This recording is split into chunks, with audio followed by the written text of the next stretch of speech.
পাকিস্তান পারলে আমরা কেন পারি না? আমরা কেন পারি না গণহত্যা বন্ধ করতে বর্ডারে? পাকিস্তান যদি পারে, আমাদের সমস্যাটা কি? আমার দেশে অলমোস্ট ডেইলি গণহত্যা হচ্ছে, 52 বছর ধরে রুটিন করে গণহত্যা চলছে, আমরা কেন বন্ধ করতে পারছি না? আমার সমস্যাটা কি? দুর্বলতা কোথায়? আর কোথায় ভুল করেছি? কোথায় কোথায় আমরা তার ছিঁড়েছি? তাতে কোথায় ছিঁড়ে গেছে, কখন, কার কাছে, কিভাবে? আমরা কেন বন্ধ করতে পারছি না গণহত্যা বর্ডারে? রুটিন গণহত্যা, নিয়ম করে গণহত্যা, নিয়মিত গণহত্যা আমরা কেন পাকিস্তানের মতো পাই না? পাকিস্তান পারলে আমরা কেন পাই না? তার ইচ্ছা মতো হত্যা করছে, যখন খুশি হত্যা করছে, ইচ্ছা মতো ঢুকে যাচ্ছে, আমরা কিছুই করতে পারছি না। আমরা বসে বসে দেখছি, আমরা টক শো করছি, আমরা নিউজ করছি, কিন্তু ডিফেন্ড করছি না। আমরা নিউজ করি, নিউজ পড়ি, টক শো করি, কমপ্লেন করি, নালিশ করি, কিন্তু কাজের কাজ করছি না। যা করা দরকার, যুদ্ধ করা দরকার, অস্ত্রের ব্যবহার দরকার, ডিফেন্ড করা দরকার, লাশের বিনিময়ে লাশ, গুলির বিনিময়ে গুলি, হত্যার বিনিময়ে হত্যা। আর রাষ্ট্র নিয়ে কথা বলছি, নিরাপত্তা নিয়ে কথা বলছি, মানচিত্র নিয়ে কথা বলছি, সার্বভৌমত্ব নিয়ে কথা বলছি, হিউম্যান রাইটস নিয়ে কথা বলছি। আমরা কেন পাকিস্তানের মতো পারলাম না? আর দুর্বলতাটা কোথায়? আমাদের ভুল কোথায়? আমাদের রংডিং কোথায় হয়েছে? আর তার কোথায় ছিঁড়ে গেছে? কখন ছিঁড়ে গেছে? কার কাছে ছিঁড়ে গেছে তার? আমাদের বর্ডারে নিয়মিত হত্যা করছে ইন্ডিয়ান মাফিয়ারা, ইচ্ছা মতো খুন করছে, লাশ ফেলছে, রক্তাক্ত করছে বর্ডার অলমোস্ট এভরি ডে নাও, এভরি মান্থ, এভরি উইক। আমরা খবর শুনি, খবর পড়ি, খবর করি, টকশো করি, নালিশ করি, বাট উইথ দ্য ডিফেন্স। আর ডিফেন্স কোথায়? পাকিস্তান পারলে আমরা কেন পারি না? দাঁত ভাঙা জবাব, লাশের বিনিময়ে লাশ, ফেলানির বিনিময়ে ফেলানি। আমরা কেন চুপ করে বসে থাকি? লাশের অপেক্ষা করি, লাশের আশায় থাকি, দয়া করে কখন দিবে, দয়া করে কখন বলবে লাশ নিয়ে যাও, thank you very much, here is your body, লাশ, here is your Felani, take it. আশায় বসে থাকি তারা কখন বলবে।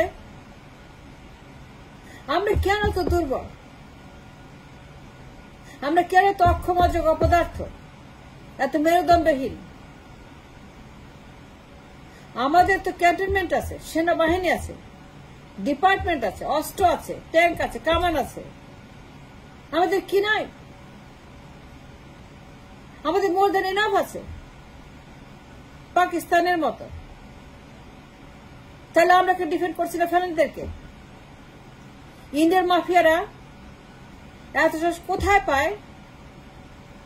যখন খুশি তখন তারা ঢুকে পড়ে গণহত্যা করবে, ধরে নিয়ে যাবে, পিটাবে, মারবে, খুন করবে, ধর্ষণ করবে, চুরি করবে, লুট করবে।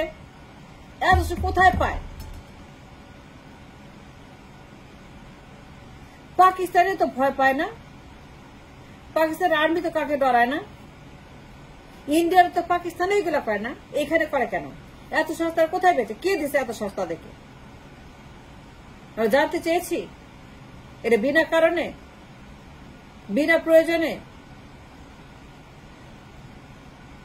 আর কখনই সন্ধান করেছি, গবেষণা করেছি, আর থিসিস লিখেছি, দ্য মোস্ট ইনক্রেডিবল রক্তাক্ত border in the world, the most vicious bloody border in the world. আমাদের বর্ডার, এত লাশ, এত রক্ত, এত গণহত্যা, one sided. Not both sided, আমরা কিছুই করি না। অথচ আমাদের প্রতিরক্ষা ডিপার্টমেন্ট আছে, সেনাবাহিনী আছে, বর্ডার গার্ড আছে, আনসার আছে, র্যাব আছে, পুলিশ আছে, আমাদের কি নাই? More than enough, but we are not defending our border, our children, our people, our citizens. But why? আমাদের খোদার খাসি সেনাবাহিনী, প্রতিরক্ষা বাহিনী যে 50% অফ দ্য বাজেট নিয়ে যাচ্ছে, তারা খেয়ে খেয়ে মোটা হচ্ছে। 50% of the budget, billion dollar, billions of dollar নিয়ে যাচ্ছে তারা। But they are not defending our children, not defending our border and our people and our রাষ্ট্র। But Y?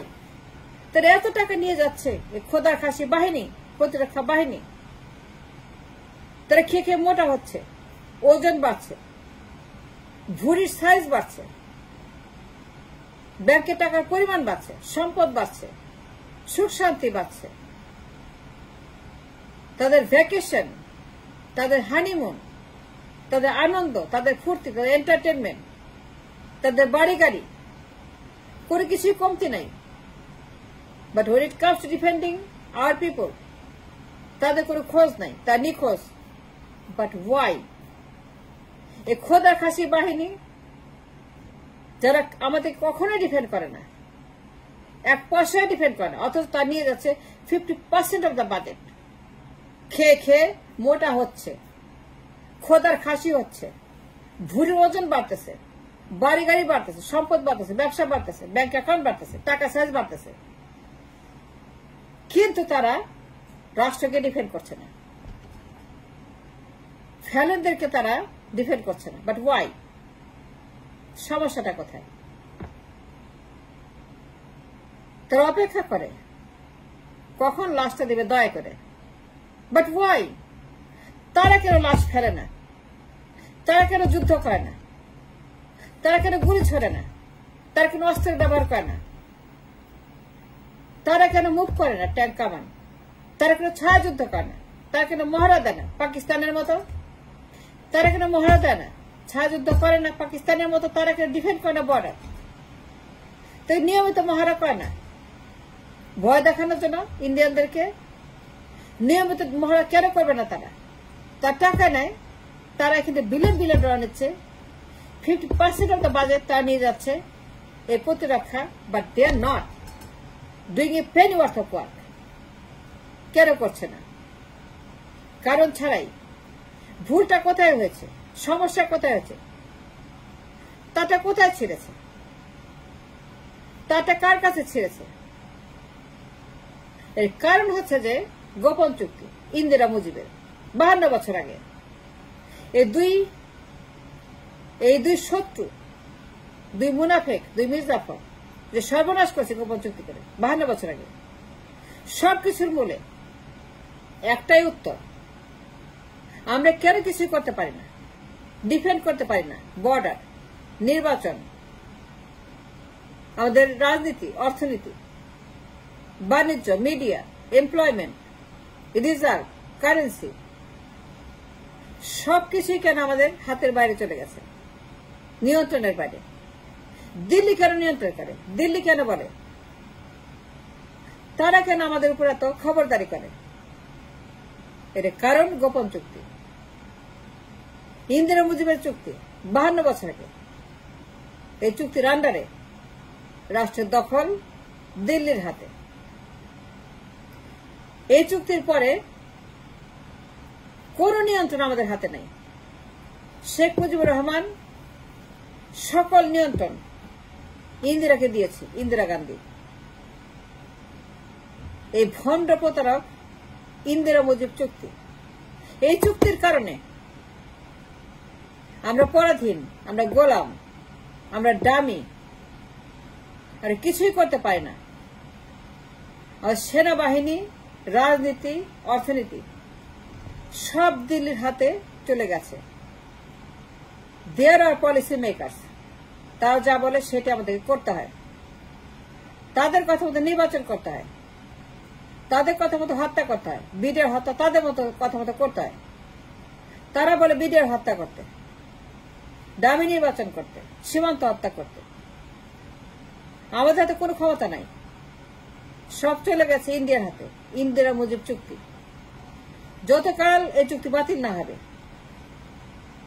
যতকাল ইন্দিরা মুজিব চুক্তি গোপন চুক্তি, এই গোপন চুক্তি বাতিল না হবে, ততকাল আমরা পরাধীন, ততকাল আমরা কিছুই করতে পারবো না।